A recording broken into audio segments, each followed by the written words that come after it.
María Fit patrocina este espacio.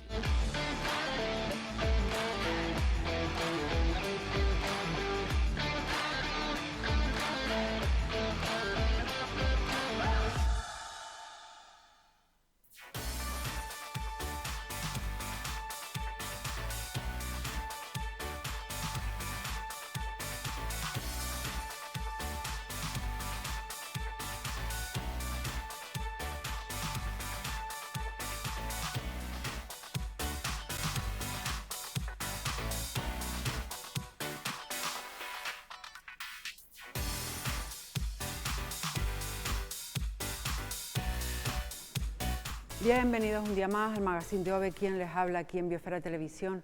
Hoy miércoles, día 3 de marzo, comenzamos haciendo una videollamada con Laura Curbelo de León.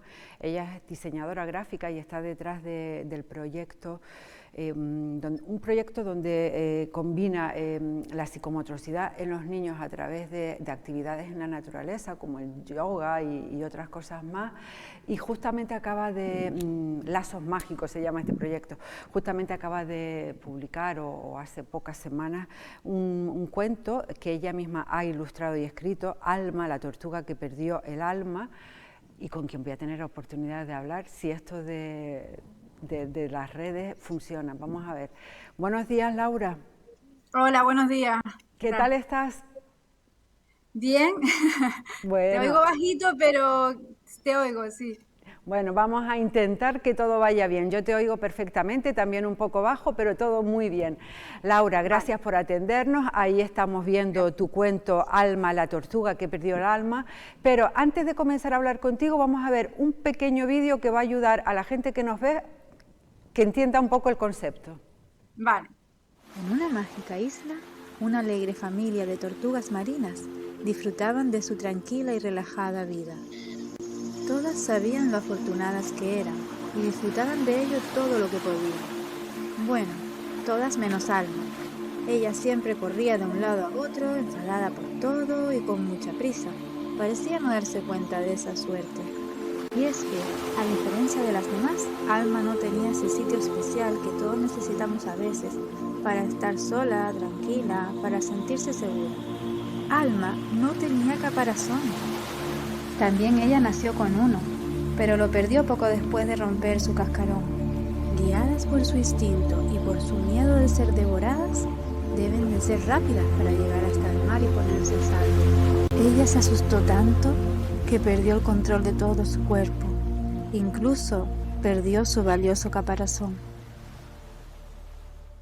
Pero un día, Alma cae en la cuenta de que hay otros animales que, como ella, no tienen caparazón, y sin embargo se les ve tranquilos y relajados. Se pregunta cómo lo harán ellos. Y justo en ese momento empieza un increíble viaje de crecimiento y descubrimiento. Te invito a disfrutar con ella de su increíble aventura con un libro de ilustraciones en acuarela. Podrás abrirlo para que se mantenga de pie por si a ti también te apetece aprender todo lo que le enseñan a Alma sus nuevos amigos. Puedes imitar sus movimientos y sus formas de relajarse cuando pierden la calma. Déjate llevar y haz lo que te inspiren las imágenes. No hay una forma única de hacerlo, lo que te salga estará bien. Este es un cuento que todos podemos narrar. No hace falta saber leer, no tiene texto. Observa las imágenes y usa tu imaginación. Seguro que cada vez encuentras nuevas cosas que contar. Solo a modo de guía te dejo la historia escrita al final del libro, por si la necesitas. Entonces, ¿jugamos a los cuentos?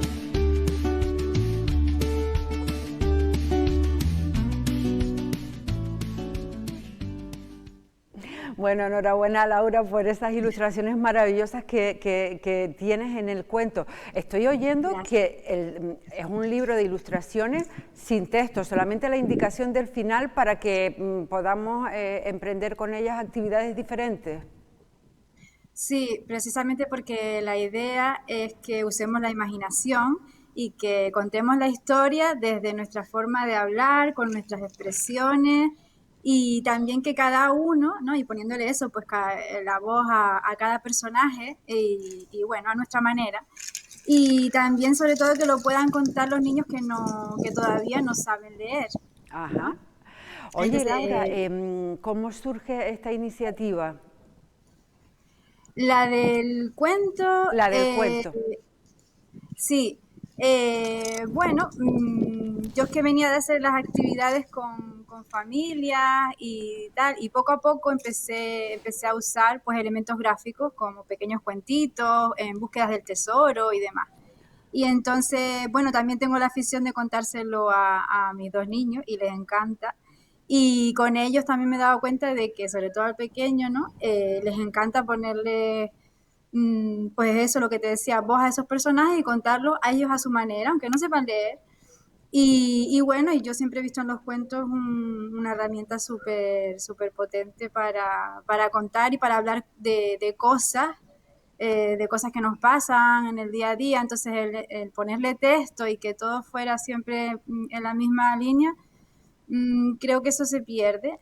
Si no tiene un texto concreto, cada vez que lo cuentas, quizás puede surgir alguna emoción que durante el día ha estado por ahí Sí. y hablar de ella. Y bueno, Me parece muy pues, interesante.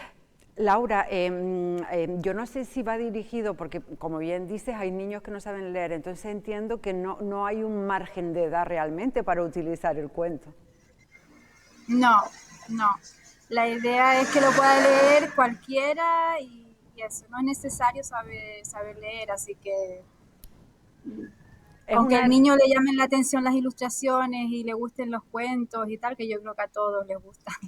es una herramienta además que podemos usar perfectamente en familia, pues, los padres con los hijos, los tíos, quien quiera, y que me he enterado que incluso ya utilizan algunos profesores en sus aulas. Sí, sí, es curioso. Yo cuando lo hice iba más enfocada a eso, ¿no? Al núcleo familiar y demás. Y curiosamente, muchísimas maestras, bueno, algunas, lo han comprado, lo han visto y lo han usado en sus clases porque lo ven como una herramienta pues, para eso, para trabajar la calma en la clase, el autocontrol en los niños, ¿no? Y aparte, pues la psicomotricidad, lo que tú decías, porque al meter posturas de yoga, pues también te permite trabajar ese ámbito. Yo justamente esta mañana veía publicaciones en uno de los colegios que lo usan.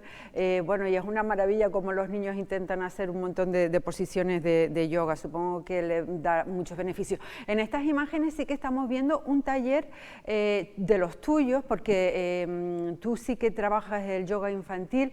No sé si también basándote en el cuento. Sí, este precisamente fue una presentación del cuento que hicimos con niños. En este caso solamente eran niños, también con esto del COVID, pues para que lo aprovecharan más los niños, ¿no? Y genial, lo hicimos en un centro de yoga y masaje del Árbol de la Vida y con Sara, que también es monitora de yoga, y bueno, yo me lo pasé pipa y lo disfruté mucho, sí. Oye, ¿qué beneficios tiene el yoga en los niños? Muchísimo, muchísimos, muchísimos. Yo en este caso, y creo que no solo para moverte, el yoga a nivel emocional ayuda mucho, ayuda a aliviar tensiones, sobre todo al estar presente en nuestro cuerpo, para niños y para adultos igual.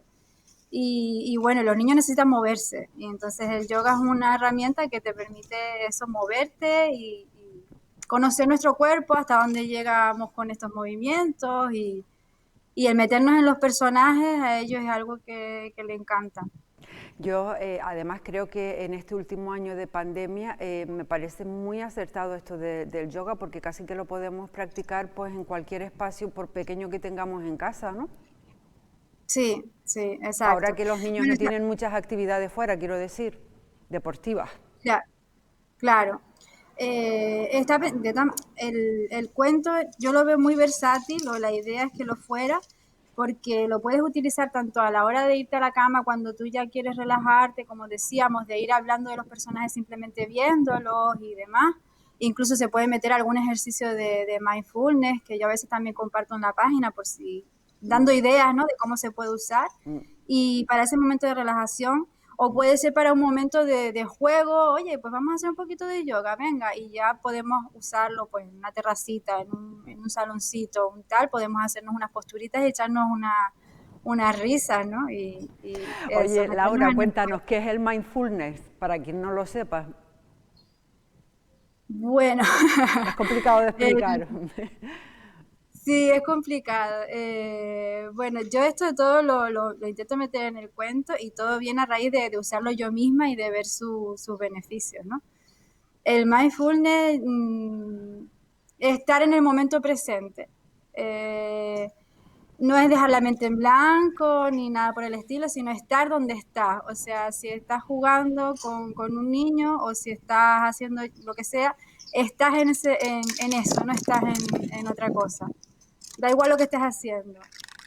No sé, es difícil de explicar, pero eso te digo, yo lo usé para mí misma y el tema es que la calma, durante un periodo de tiempo pensé que se podía, ¿no?, sobre todo después de ser madre, se podía evitar perderla y con el tiempo me he dado cuenta y la experiencia de que el perderla, cuando nos enfadamos, cuando nos irritamos, ¿no?, en el día a día, eso es inevitable porque somos humanos y son emociones que también forman parte de nosotros. La cuestión está en cómo la recuperamos, ¿no?, esa calma tan importante, ¿no? Me voy a tener yo que Para mí apuntar a unas clases me voy a tener que apuntar yo a unas clases de estas de yoga tuyas para recuperar la calma que necesito. todos, yo creo que en algún momento. El tema está en que si no te haces consciente y no intentas recuperarla, esa pérdida se va convirtiendo en enfado, en frustración, ¿no?, en ansiedad, en peleas en los niños, ¿no? El Bueno, tema es saber parar y recuperarla. Y lo que intento es pues, mostrar diferentes técnicas a través de los personajes de cómo hacerlo. ¿cuántos personajes tiene el libro?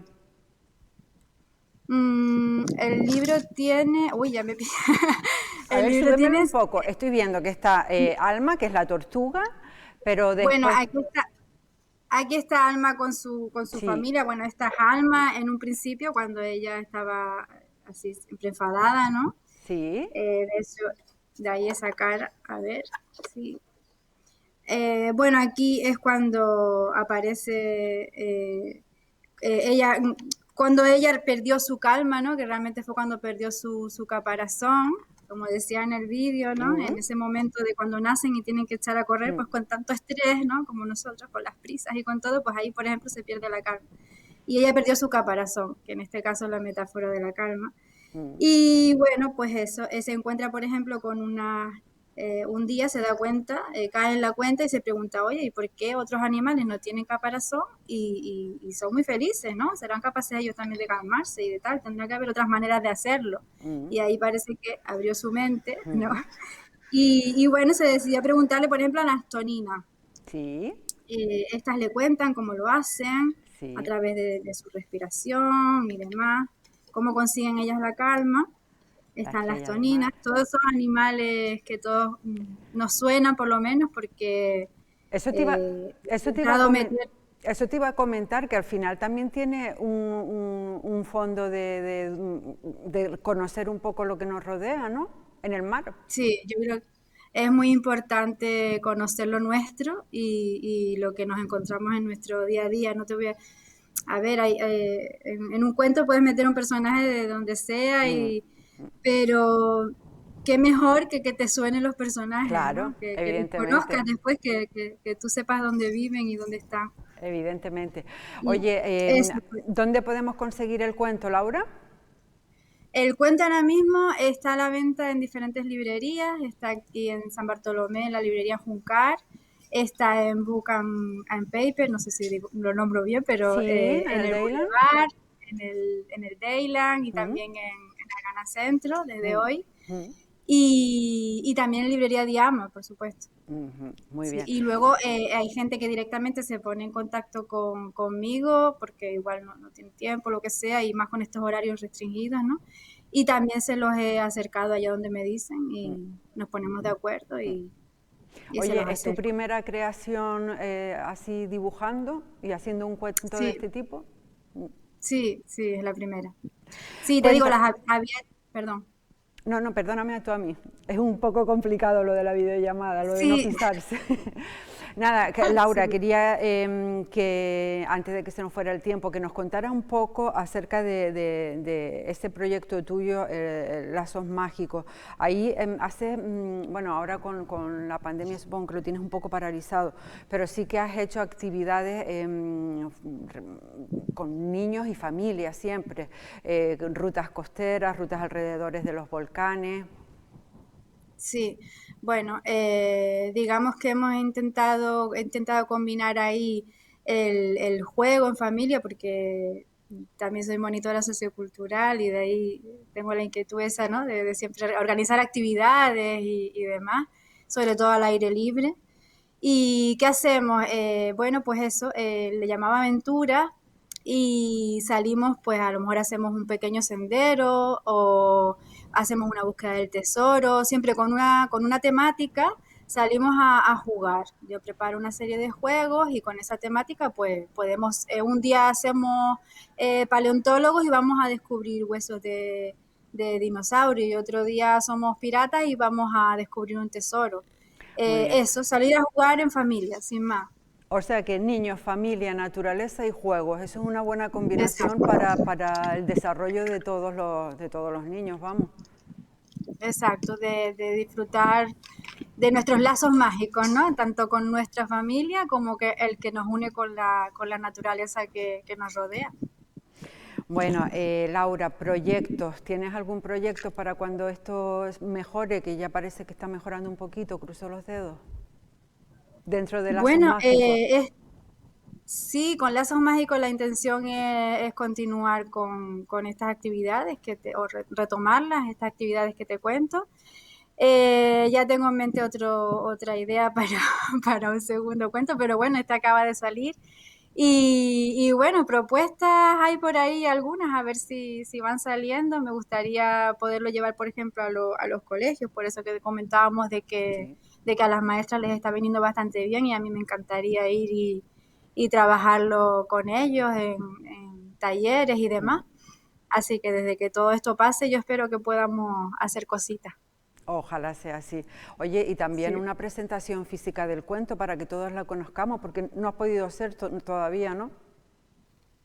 No, es que claro, me pilló Sí. un poco mal. Empecé eso, hicimos este tallercito con los niños y ya justo fue ahí Mm. que pusieron más limitaciones a la hora de reunirnos. Intenté, y de hecho salió publicada y tuvimos que cancelarla. Íbamos a hacer una aventura del cuento de Alma, íbamos a hacer un sendero donde haríamos las actividades y presentaría el cuento y demás a esa manera, a la manera de Lazos Mágicos, porque no lo veo yo de otra manera.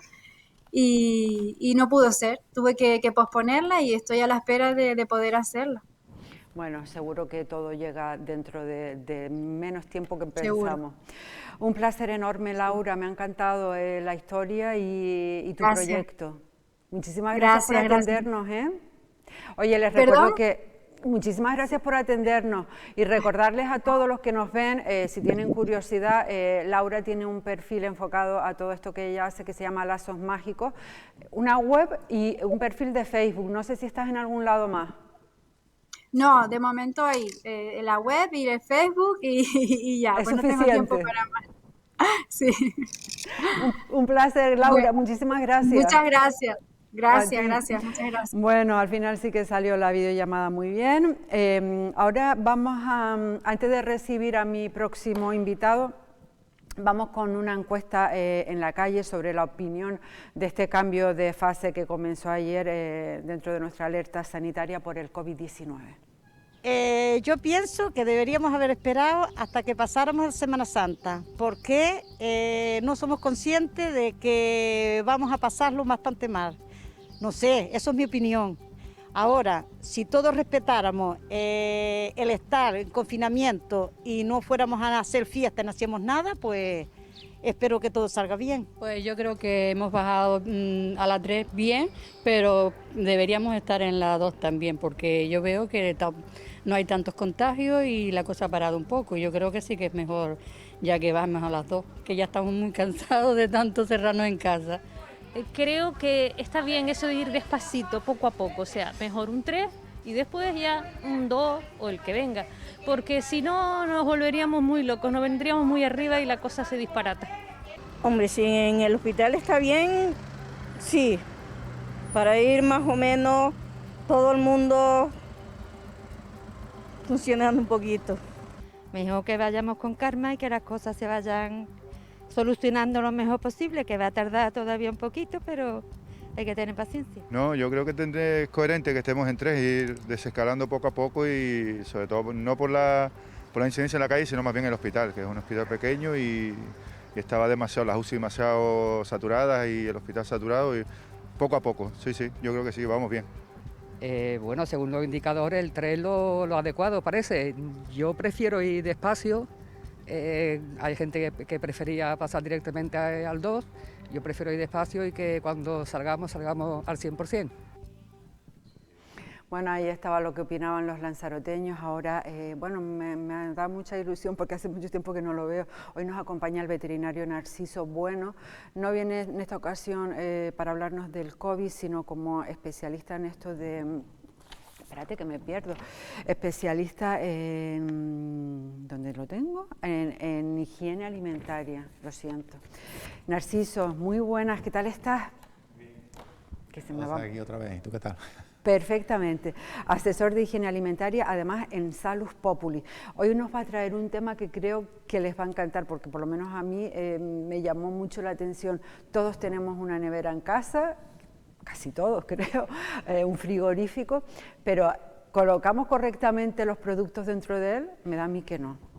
Pues me temo que no. En muchas ocasiones pasa que llegamos de la compra, llegamos con prisa, como vivimos en este mundo hoy en día, todos con prisa, llegamos, colocamos las cosas en la nevera, tal como pillamos, y la verdad es que tiene bastante importancia, ¿no? Porque tengamos la nevera que tengamos, puede variar según las características, pero más o menos todas tienen unas condiciones parecidas en cuanto a que las partes bajas son más frías, las partes altas son un poquito más calientes y sobre todo hay que ordenar los alimentos, debemos ordenarlos por tipo, porque además corremos riesgo de tener una contaminación cruzada con esos alimentos, ¿no? Entonces, bueno, me parece interesantísimo. Yo es que lo has dicho perfectamente. ¿Cuántas veces no llegas de la compra y colocas pues rápidamente, porque incluso te tienes que ir y no pones ni atención dónde va cada cosa? Acabas de nombrar el riesgo que podemos correr si no lo hacemos bien, pero ¿qué es eso de la contaminación cruzada? Bueno, la contaminación cruzada viene a ser es una mala práctica y por culpa de esa mala práctica, por una culpa nuestra, digamos, por hacer mal las cosas, pues provocamos una contaminación de los alimentos de forma indebida. Es decir, generalmente se produce de alimentos crudos, que pueden tener ciertas bacterias y tal, ciertos microorganismos, contaminamos alimentos que están listos para su consumo.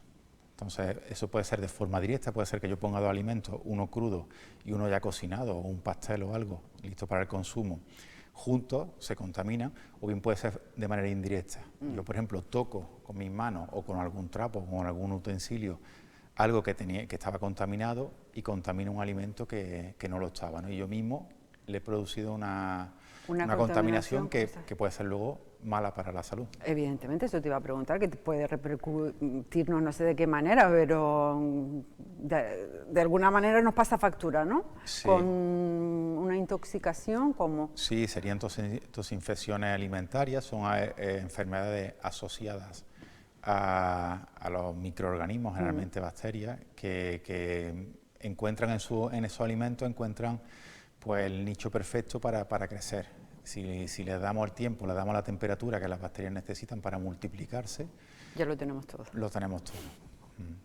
Bueno, el tema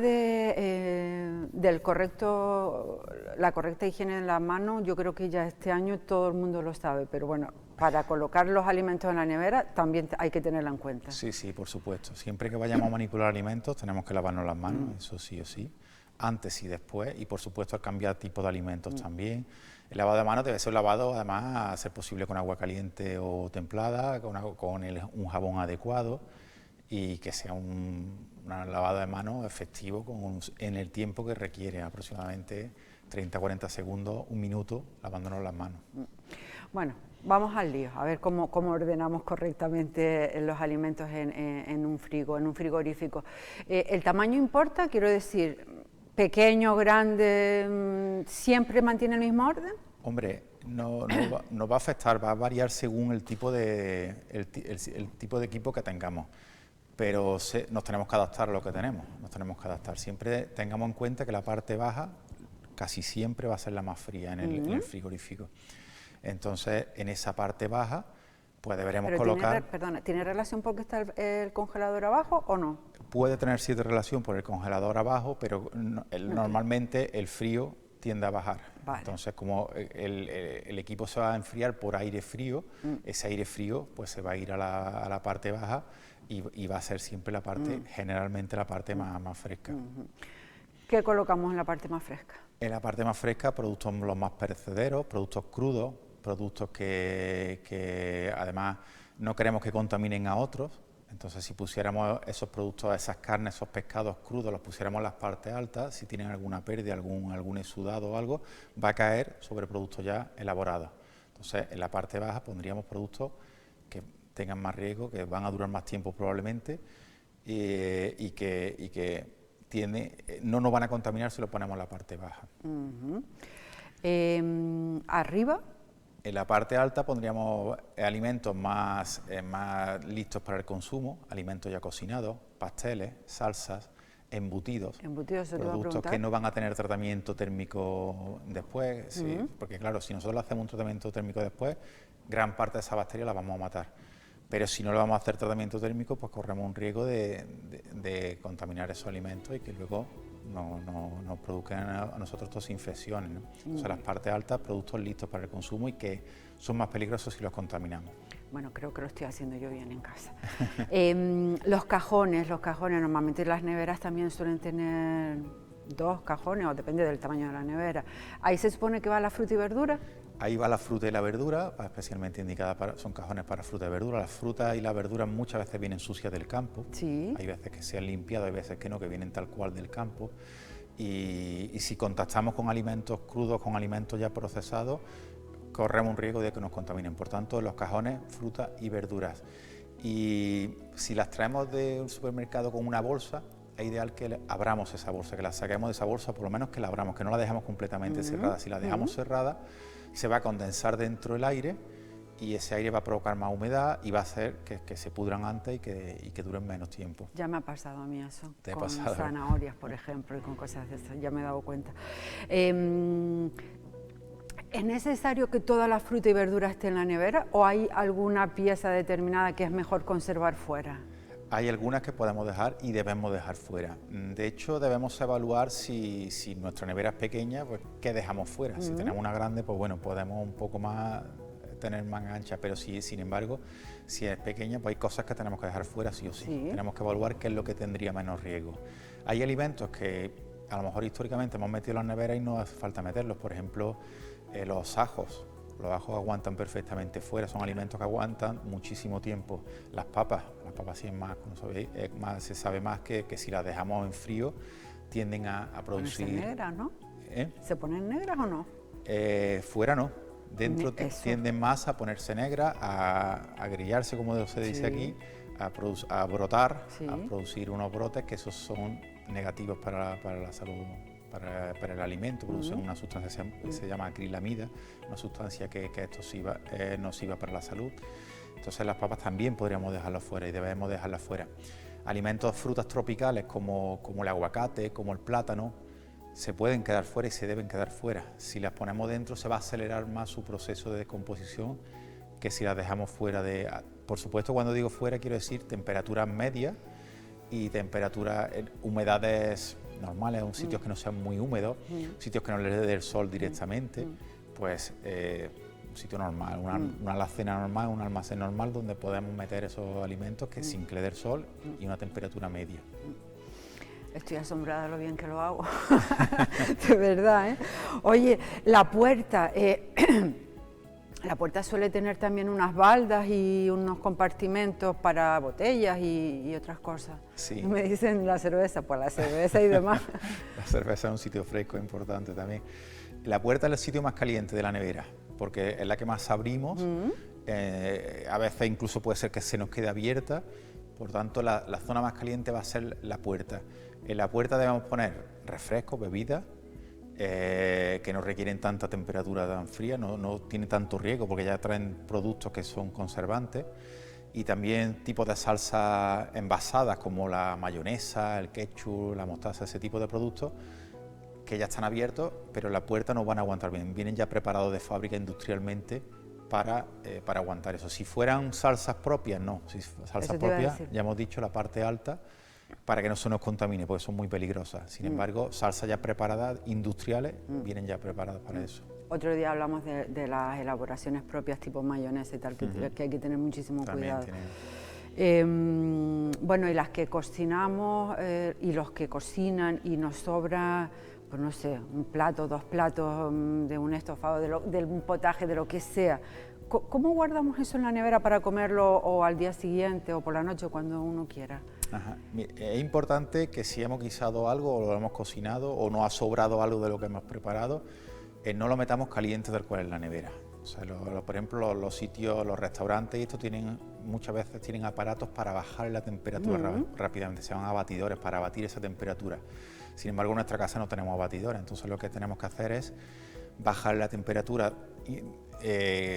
un ratito, no mucho rato tampoco, no dejarlo 5 horas puesto a temperatura ambiente, porque la temperatura ambiente es muy peligrosa. Sobre todo en una isla como la nuestra, que bueno, ahora no tanto, pero si estamos en verano y tenemos mucha temperatura, pues ahí se puede poner malo, ¿no? Sí, esas temperaturas de 30 o 40 grados son las que le gustan a las bacterias, son las que necesitan ellas para crecer, entonces nunca temperatura ambiente. Pero sí, ese guiso tenemos que bajarle, intentar que se baje durante un rato la temperatura, vamos aproximadamente 1 hora, pero nunca meterlo dentro de la nevera caliente. ¿Por qué? Porque si entra caliente, vamos a calentar todo lo que está alrededor, vamos a subir la temperatura de la nevera, de los alimentos, vamos a tener mayor consumo eléctrico y además puede ser incluso que rompamos la nevera, el aparato, porque el aparato no está preparado para aguantar esas temperaturas calientes. Oye, Narciso, ¿y tenemos que cambiar el recipiente donde se ha cocinado? O sea, pasarlo a un tupper o se puede guardar en el mismo recipiente? Quiero decir, el caldero donde se ha cocinado. Sí, se puede guardar el caldero. Hay calderos que están preparados para conservar mejor que otros y los tuppers, no todos los tuppers sirven para todo. Los tuppers tienen unos iconos. Esos iconos, hay tuppers que son para congelar, hay tuppers que son para conservar en caliente, hay tuppers que aguantan en el microondas, hay tuppers que aguantan más días, tuppers que aguantan menos. A la hora de comprar un tupper tenemos que ver qué función le queremos dar a ese tupper y sobre eso pues comprar uno u otro, y a la hora de conservarlo también. Es importante también que cierre bien, que tenga un cierre hermético, porque si le sacamos el aire, en gran medida pues también la degradación bacteriana va a ser menor, porque las bacterias también generalmente necesitan oxígeno. Si le quitamos ese aire, porque el tupper cierra bien, pues aguanta mucho mejor. Y además el tupper también cierra mejor. A la hora de contaminar a otros alimentos, si está bien cerrado el envase, va a ser más difícil si ha cerrado bien. Vale. Tengo que reconocer que en mi caso, por ejemplo, no me he fijado mucho en las indicaciones de los tuppers. Lo que sí llevo haciendo desde hace ya mucho tiempo es cambiarlos todos para los de cristal. No sé si tienen algún tipo, son mejores, peores o no. Bueno, los de cristal aguantan muy bien, tienen otros riesgos, pero transmiten mejor la temperatura que los de plástico. Los tuppers lo que sí tienen que ser todos aptos para higiene alimentaria. O sea, generalmente tienen el simbolito de un tenedor y una cuchara, o una copa, que es un símbolo de higiene alimentaria. Nunca lo había mirado. Pues, espero que lo tenga. Sí, deben tenerlo. Hay veces que incluso a veces nos encontramos en restaurantes y esto, gente que ha cogido un tupper cualquiera de conservar, de meter tornillos y lo ha usado para los alimentos. Eso no vale. Tiene que ser de un material especial que no transfiera unas malas características, una degradación química que no se la transfiera a los alimentos, ¿no? Muy bien, o sea que hay que tener en cuenta esos simbolitos, a mí ya no se me olvida. A mí es que me parece más fácil de limpiar el de cristal, siempre. Sí, yo creo que es más higiénico. Entonces, claro, y como todos tienen su tapita esa de... Y además va a durar más porque los tapes de plástico luego tienen una vida útil, tienen tiempo en el que, y más si los metemos en aparatos de lavado automático, como un lavavajillas o algo de eso, los sometemos a altas temperaturas, no todos valen para meterlos en lavavajillas. Tenemos que a cierto tiempo tenemos que tirarlos, ya no sirven. Sin embargo, los de cristal nos van a durar bastante más. Vale, que lo sepa todo el mundo que hay que renovarlos, que esos amarillos que quedan por ahí, eso ya está indicando que no, que hay que quitarlos. Tapes relacionado mucho también con el tema de congelar. También podemos congelar lo que nos sobra, o si hacemos mucha comida directamente. Bueno, hay gente que cocina una vez al día, a la semana y ya cocina para el resto. ¿Cómo podemos congelar? Bueno, por supuesto, un tupper autorizado para congelar, que tiene que tener un simbolito como un copo de nieve, metido en un cuadradito, es el símbolo de que es un tupper que podemos usar para congelar. Tenemos que congelar, lo mismo que hemos dicho antes, no meter productos calientes siempre en el congelador, porque podemos romperlo y podemos calentar todo lo que está alrededor.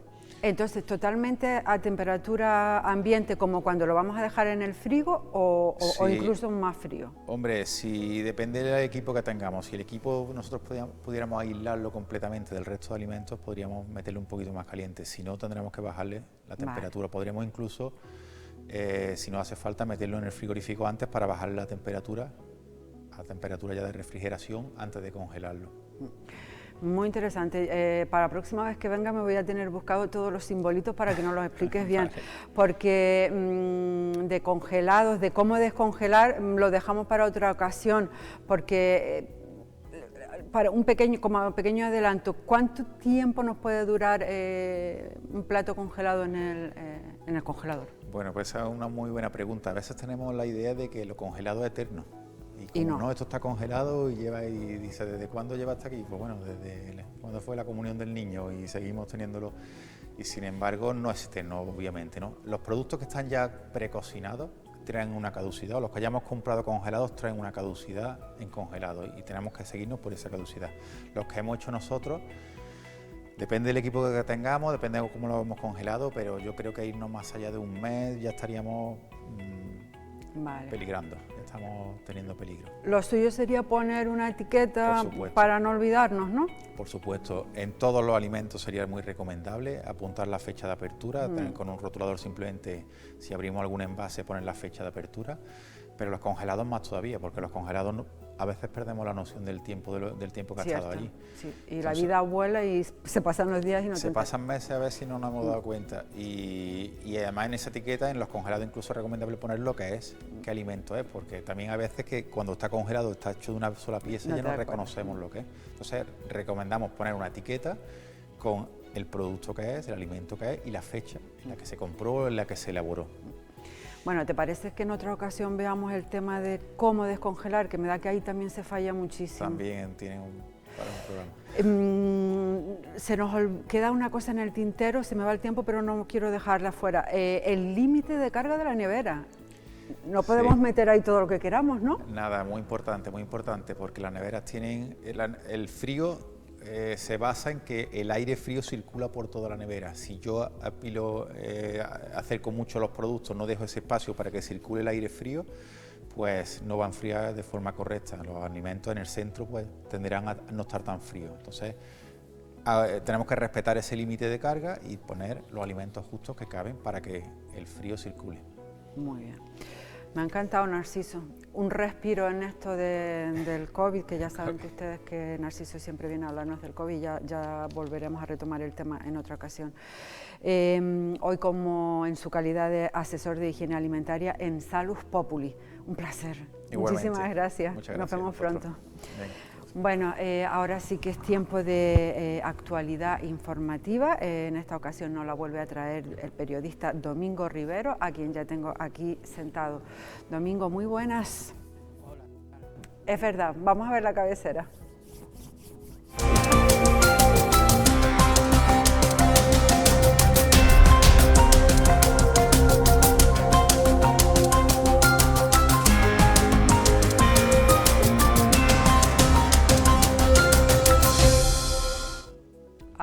nuestra cabecera. Bienvenido un día más, Domingo, ¿qué tal estás? Pues muy bien. Claro, primero hay que poner que entramos en la sección de noticias. Una pequeña introducción, en la exactamente. sección de noticias, porque hay que estar, aunque algunas de ellas tuvieron lugar en la tarde de ayer, pero bueno, quiero sacarlas porque me parecen interesantes. Una está un poco relacionada con la sección que yo también presento de Lanzarote Sostenible. Sí, porque medio ambiente. Exacto, el presidente del Gobierno de Canarias, Ángel Víctor Torres, se reunió con la consejera de la ministra de Transición Ecológica. Exacto, Teresa Rivera. Claro, a veces me equivoco con los consejeros, no, con la ministra. ministra. No me extraña porque hay tantos cargos y tantos... Con la ministra, y habló un poco precisamente de las inversiones que quieren llegar para Canarias, que la verdad que, dicho así, que son 590 millones de euros. Wow. Son bastantes. ¿Sabes cuál es el problema en todas estas inversiones? Que yo estoy muy feliz de que se hagan, por supuesto, que no siempre están bien repartidas, o por lo menos de eso se queja la población. Siempre, bueno, en este caso siempre decimos, las islas mayores llevan más que las menores. Claro, pero es que si tienen también más población, es más lo que tenemos que hacer nosotros es que las que nos llegan a nosotros gastarlas. Y repartirlas bien. No, y sobre todo gastarlas en la porque obra que se ejecuta. Algunas se han quedado sin... Claro, a veces tenemos, y lo vemos muchas veces en las calles, que vemos, pone obra y del año 2015. Y digo, pero mira, si estamos en el 2021, pues estáis pendientes y no se ha gastado. Ahora vamos a ver las declaraciones del presidente del Gobierno de Canarias, que nos habla de esta noticia. Venga, vamos a verla. Y decir que, bueno, hemos repasado algunas cuestiones claves, ¿no? Estamos hablando de el área que tiene o aglutina casi el 40% de todos los fondos de Europa, de fondos de recuperación y resiliencia, y en ese sentido hay una apuesta clara por los territorios singulares, por la insularidad, por Canarias, cosa que le agradezco a la ministra de Transición Ecológica. Y estamos hablando de en 2 años, año 21 y 22, con fondos que van a gestionar directamente la Comunidad Autónoma de Canarias unos 590 millones de euros. Estamos hablando de las partidas que van para las islas sostenibles, para los 2 territorios archipielagicos, ahí va más de 400 millones de euros, 460 millones de euros, pero estamos hablando de fondos para la automoción, fondos MOVE 2, que hay unas partidas importantes, incluso ampliables, de 400 millones que pueden llegar a 800 para toda España. Estamos hablando de una cantidad cercana a los 40 millones para Canarias, pero estamos hablando de economía circular, estamos hablando de política, como digo, de residuos, estamos hablando también de abastecimiento de agua, estamos hablando de proyectos de costas y estamos hablando de la mayor partida económica que jamás ha recibido Canarias para su transformación medioambiental. Y por eso tenemos que aprovechar esta oportunidad. La crisis da esta oportunidad, la crisis sanitaria y económica, el que podamos apostar claramente por lo que dije en mi discurso de investidura. Canarias tiene que caminar hacia una transición justa, transición ecológica y energética. La declaración de emergencia climática fue lo... Bueno, son muy buenas noticias, ¿no? Sí, la verdad que el Gobierno de Canarias está haciendo mucho, como habíamos hablado hace unos meses, está ya poniendo en marcha muchas de las leyes que hacen falta para evidentemente llegar a esa sostenibilidad que tanto anhelamos. Y hablaba de la crisis sanitaria y de eso vamos a hablar ahora, porque la verdad que hay preocupación en el Gobierno de Canarias por la aparición de las nuevas cepas. Ya en Lanzarote también estamos viéndola y el mismo ayer en la entrevista que hablaba José Luis Aparicio hablaba de que es más virulenta. Entonces, es más virulenta y creo que la mayor parte de los casos vienen de la cepa inglesa, ¿no? Sí, entonces el Gobierno de Canarias está preocupado evidentemente de la aparición de esas nuevas cepas porque a la misma vez puede influir en la vuelta de los turistas. Entonces, vamos a ver las declaraciones que hizo ayer también el presidente del Gobierno porque me parece interesante sobre este tema. Venga. No ponemos una fecha sabiendo que la Semana Santa está en 2-3 semanas. Hay cepas que preocupan y hay que controlar esas nuevas cepas que se están introduciendo, la británica, la brasileña, es decir, preocupa que puedan haber variantes que dificulten el proceso de vacunación o alteren la inmunidad que se consigue con la vacuna. Lo que es evidente es que debemos ir, y hablo de la Unión Europea, que es fundamentalmente nuestro mercado, la Unión Europea, a mayores índices de inmunidad, y junto a ello lo que no puede ocurrir es que la Unión Europea esté semanas y semanas debatiendo si antígenos, si PCR, si cierre de fronteras, que fue el error de la ocasión anterior. Cierto que vino una tercera oleada y todo se paralizó, se cerraron los países. Ahora, con una amplia vacunación, lo que hay que establecer es unas normas unitarias en la Unión Europea, porque el turismo es clave para todos los países, en mayor o menor porcentaje, para todos los países. Y como represento a Canarias, fundamental para Canarias. Así que no podemos perder el tiempo, sino que conteniendo la pandemia se tienen que establecer mecanismos pronto y rápido, y en ese sentido estamos de la mano, tanto como he dicho, con la ministra Maroto, como con la ministra Calviño, como con el ministro Ábalos y con los secretarios de Estado respectivos. Es decir, porque aquí hablamos de transporte, hablamos de turismo y hablamos de economía, ¿no? Y junto a ello, repito, también con el presidente Sánchez, para que haya una norma común y compartida por toda la Unión Europea, los 27 Estados. Muy lógico. Sí, claro, porque si no hay unidad, por ejemplo, nosotros por mucho que cerremos o abramos nuestras fronteras, si en el Reino Unido, en Francia, en Alemania aplican otro tipo de criterios, pues mal vamos. No avanzamos. No avanzamos. Y llevamos, mira que ya vamos de los famosos corredores seguros, ahora que si el carnet de por si tienes la vacunación, está claro que hay que poner unas normas y esas normas, como ahora mismo ya pasa en la Unión Europea. La Unión Europea tiene normas para todos que nos aplicamos cuando vamos a embarcar, sabemos qué es lo que tenemos que hacer, sabemos todo ese tipo de cosas. Pues yo creo que en el turismo, o más que el turismo, en la vida en general, tenemos que tener unas normas conjuntas, ¿no? Evidentemente. Y después... Y tan necesarias además, ya tenemos ganas de retomar nuestra actividad económica principal. Y siguiendo con datos, tenemos otro dato triste, de ayer también otra persona... Hablando de las estadísticas del COVID aquí en Lanzarote. Sí, otra persona falleció, otra mujer, 96 años y ya llevamos 41 muertos. A ver si nos ponen ahora un gráfico que son de los números de... Ahí lo tenemos, Domingo. Vale, estos son los datos que el gobierno publica todos los días. Este es de ayer porque el de hoy no se ha actualizado. Vemos Lanzarote, que fueron ayer 15 positivos. ¿Te acuerdas que habíamos hablado del cero? Y por desgracia fue un espejismo. Fue un espejismo, 15 nuevos, pero sí que hubieron muchas altas ayer. Sí, entonces ha ido bajando, pero claro, tenemos que seguir controlando el tema de las altas, ¿no? Entonces vemos que, por ejemplo, en relación con otras islas, siempre hay que mirar el caso, yo siempre lo comparo con el de Fuerteventura.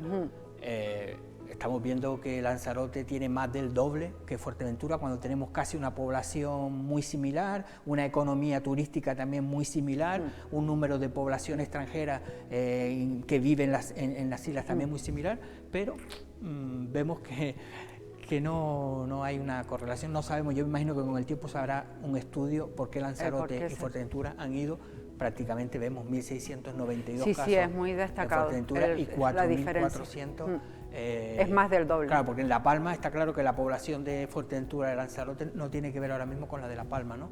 Pero bueno, son los datos. Ahora mismo tenemos en el hospital, lo tengo por aquí, hay 18 personas todavía permanecen ingresadas entre la planta UCI y en la planta COVID.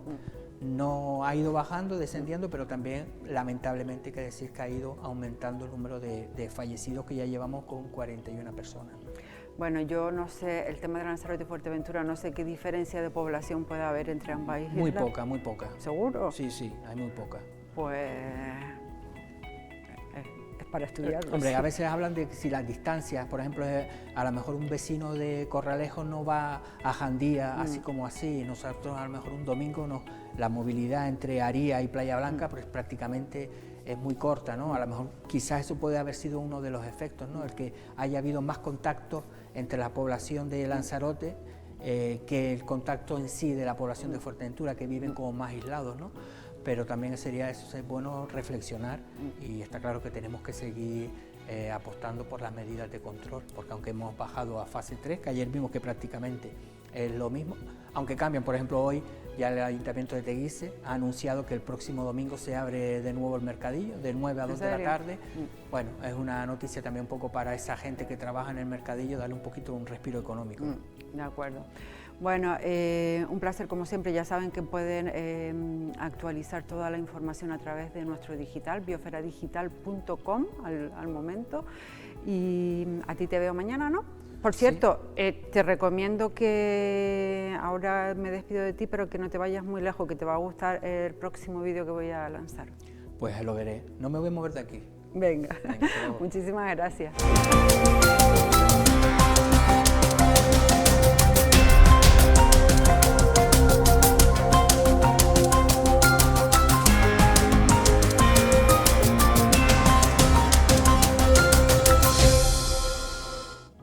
Bueno, le comentaba a Domingo Rivero que no se fuera muy lejos porque sé que él es un fan del medio ambiente, del cuidado del medio ambiente, y la próxima imágenes que van a ver es una manera curiosa y diferente de concienciarnos sobre el nuestro. Vamos a verlo.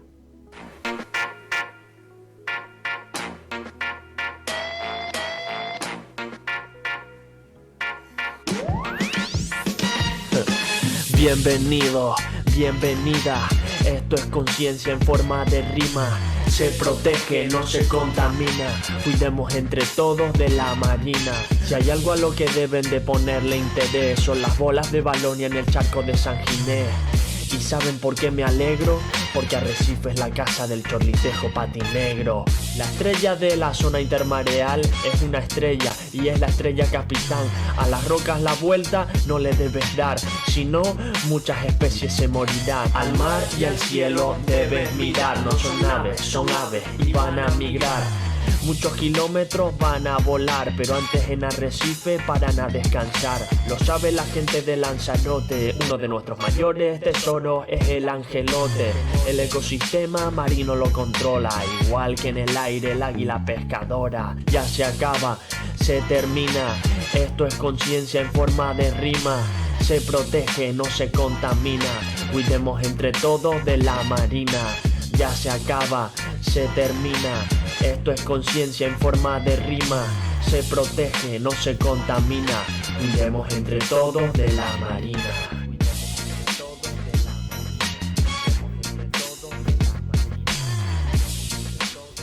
Bueno, me ha encantado, se protege, no se contamina, concienciación a modo de rima, está muy bien.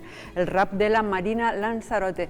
Hasta aquí nuestro programa de hoy, ahí están viendo mi correo electrónico y los perfiles del programa, tanto en Facebook como Instagram. Un placer enorme el que hayan querido acompañarnos. Un día más, volvemos mañana. Ariafi patrocina este espacio.